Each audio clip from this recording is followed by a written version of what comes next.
તમારા બધામાંથી જો તમે આ એકવાર દબાવશો તો તમને 20 રૂપિયા મળશે. તો તમે કેટલી વાર દબાઈ શકો છો?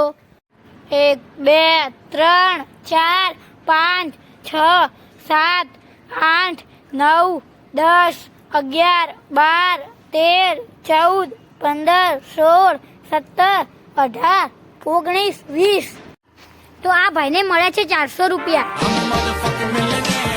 1 2 3 4 5 6 7 8 9 10 11 12 13 14 15 16 17 18 19 20 21 22 23 24 25.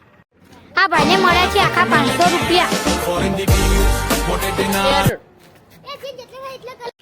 1 2 3 4 5 6 7 8 9 10 11 12 13 14 15 16 17 18 19 20 21 22 23 24 25 26 27. આ ભાઈને મળે છે આખા 550 રૂપિયા. 1 2 3 4 5. આ ભાઈએ 5 દબાવ્યા છે તો તેમને 100 રૂપિયા મળશે.